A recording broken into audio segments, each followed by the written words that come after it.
नमस्कार दोस्तों, मैं रामलखन मीणा और आज के वीडियो में हम जानेंगे स्काल्पल ब्लेड के बारे में। तो ये जो हमारी बीपी हैंडल होती है तो ये कितने प्रकार की आती है इसके बारे में जानेंगे। दूसरा जो सर्जिकल ब्लेड होती है हमारी, ये सर्जिकल ब्लेड है तो ये कितने प्रकार की होती है उसको जानेंगे। दूसरा जानेंगे जो सर्जिकल ब्लेड होती है अलग अलग साइज की, तो ये कौन सी जगह पे किस ब्लेड को हम यूज करेंगे उसके बारे में जानेंगे। और अगला हम जानेंगे कि जो हमारी जो सर्जिकल ब्लेड होती है वो हम बीपी हैंडल में किस प्रकार से लगाएंगे और किस प्रकार से इसको रिमूव करेंगे। और दूसरा जानेंगे जो बीपी हैंडल होता है हमारा स्काल्पल ब्लेड होता है, तो इसको जब हम सर्जरी कर रहे हैं तो इंसिजन लगाते हैं तो इसको किस प्रकार से हम पकड़ेंगे, तो उसके अलग अलग जो टाइप होते हैं पकड़ने के उसको जानेंगे और इसका यूज जानेंगे। सबसे पहले जानते हैं जो सर्जिकल ब्लेड होती है वो कितने प्रकार की होती है, इसको जानते हैं। तो ये अलग अलग साइज की आती है और अलग अलग नंबर में आती है। ये रहेगी हमारी 10 नंबर, 11 नंबर, 12 नंबर, 15 और 18 नंबर, 20 नंबर, 21, 22, 23, 24। इस प्रकार से ये जो सर्जिकल ब्लेड होती है वो अलग अलग साइज की आती है। अब हम जानते हैं जो बीपी हैंडल होता है हमारा वो कितने प्रकार का होता है। जो बीपी हैंडल होते हैं जो हम ओटी के अंदर यूज करते हैं वो 2 प्रकार के होते हैं। एक तो 3 नंबर रहेगा, ये 3 नंबर है इस प्रकार का देख सकते हैं, और एक रहेगा हमारा 4 नंबर बीपी हैंडल, ये 4 नंबर। तो मोस्टली ये 2 प्रकार के बीपी हैंडल हम यूज करते हैं जो ब्लेड है उसको लगाने के लिए। इसका जो आप मुंह देखोगे 3 नंबर का तो ये छोटा रहेगा और 4 नंबर का थोड़ा बड़ा रहेगा। अब जानेंगे कि जो बीपी हैंडल है हमारा वो कितने प्रकार का रहता है। तो ये रहेंगे हमारे 3 नंबर बीपी हैंडल और 3 number L size, 4 number L size, 7 number और B3। तो ये रहेंगे हमारे अलग अलग प्रकार के बीपी हैंडल। अब हम जानेंगे कि जो हमारा बीपी हैंडल है तो इसका हम क्या यूज करेंगे। जो स्काल्पल ब्लेड होता है तो इसका क्या यूज करेंगे। इसमें ये बीपी हैंडल हो गया, ये सर्जिकल ब्लेड हो गया, तो इसको हम जब लगा देंगे तो ये हमारा कहलाएगा स्काल्पल। तो अब जानेंगे कि जो स्काल्पल है उसका क्या क्या यूज है। तो इसका यूज हम करेंगे इंसिजन लगाने के लिए, और यदि हमें आईएनडी करना है तो आईएनडी के लिए भी हम स्काल्पल ब्लेड का यूज करेंगे। स्टेप इंसिजन लगाना है, यदि हमें कोई ड्रेन डालना है तो उसके लिए स्टेप इंसिजन लगाना है तो उसकी जगह पर भी हम ये जो हमारा स्काल्पल ब्लेड है उसका यूज करेंगे। चौथा रहेगा अगर हमें शार्प डिसेक्शन करना है तो उसके लिए इसका यूज करेंगे, और लास्ट में हम इसका यूज करेंगे टिश्यू काटना है या सिस्टिक डक्ट है तो उसको इंसिजन लगाना है तो वहाँ इसका यूज करेंगे। अब हम जानेंगे कि कौन से बीपी हैंडल में कौन सी ब्लेड हम लगाएंगे। तो जो बीपी हैंडल नंबर 3 है तो उसमें हम लगाएंगे 10 नंबर की और 11 नंबर की, 12 नंबर की, 15 नंबर की।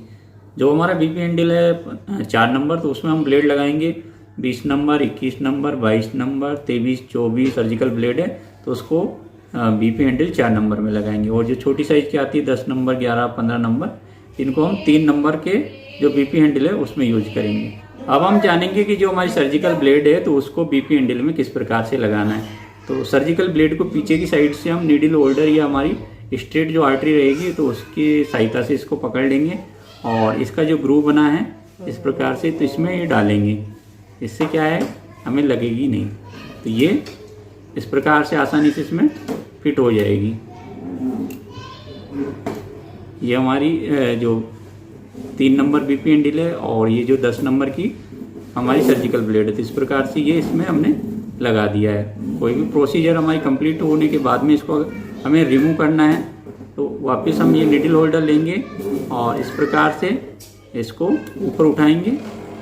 ऊपर उठाने के बाद में ये हमारा अंगूठा है, इसकी थंब की मदद से इसको इस साइड में प्रेशर लगाएंगे इस प्रकार से निडल होल्डर की सहायता से, और ये थंब है हमारा, इसकी सहायता से हम इसको आसानी से रिमूव कर लेंगे। अब लास्ट में जानेंगे कि जो हमारा स्काल्पल ब्लेड है तो इसको किस प्रकार से हम पकड़ सकते हैं इंसिजन लगाते समय। तो इसमें 3 प्रकार से इसका ग्रिप बनता है। ये रहेगा हमारा पेंसिल ग्रिप, इस प्रकार से हम इसको पकड़ सकते हैं, पेंसिल ग्रिप और इंसिजन लगाएंगे। दूसरा रहेगा फिंगर ग्रिप, तो ये हमारा रहेगा फिंगर ग्रिप, और तीसरा रहेगा हमारा पाल्मर ग्रिप। तो इस प्रकार से हम इसको पकड़ के इंसिजन लगा सकते हैं। 3 प्रकार से इसको हम होल्ड करके और इंसिजन लगा सकते हैं। अब हम जानेंगे जो हमारी सर्जिकल ब्लेड होती है अलग अलग साइज की तो उसका क्या यूज है। तो इसमें सबसे पहले जानते हैं 10 नंबर ब्लेड, तो ये रहेगी हमारी स्किन इंसिजन लगाने के लिए।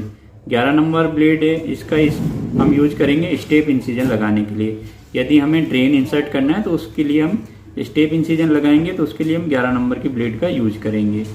अब है हमारी 12 नंबर की ब्लेड, तो इसका हम यूज करेंगे यदि हमें कोई सूचर रिमूव करना है पैरोटिड और क्लेफ्ट प्लेट के जो सर्जरी करनी है, तो वहाँ पर हम 12 नंबर जो ब्लेड है उसका यूज करेंगे। अब है 15 नंबर ब्लेड, तो इसका यूज भी हम सेम जो 10 नंबर की जो ब्लेड रहती है हमारी, तो वैसे ही इसका यूज करेंगे। यदि हमें स्मॉल इंसिजन लगाना है तो 10 नंबर ब्लेड का यूज करेंगे। 20 नंबर की ब्लेड का हम यूज करेंगे लार्ज इंसिजन लगाने के लिए, और 21 नंबर की ब्लेड का भी हम यूज करेंगे। हमें अगर लार्ज इंसिजन लगाना है तो वहाँ पर इस ब्लेड का यूज करेंगे। तो जो बड़ी साइज की जो ब्लेड होती है उनका सबका हम लार्ज इंसिजन लगाने के लिए यूज करते हैं। तो इसमें 22 नंबर, 23 नंबर और हमारी 26 नंबर, इस प्रकार से जो अलग अलग साइज की जो ब्लेड है उनका हम यूज करते हैं। लास्ट में जानेंगे कि जब भी हम केस असिस्ट करवा रहे हैं, जो असिस्टेंट है वो सर्जन को किस प्रकार से जो हमारा स्काल्पल ब्लेड है तो उसको देगा। तो जो हमारा स्काल्पल ब्लेड है उसको इस प्रकार से पकड़ के, और ये 3 उंगलियां रहेगी, ये ऊपर रहेगी उसको, और इस प्रकार से जो हैंडल है उस साइड से हम सर्जन को इसको देंगे, ताकि सर्जन ऐसे पकड़े तो ना तो हमें लगे ना ही किसी और को, ना सर्जन को जो सर्जिकल ब्लेड है तो उसकी लगे।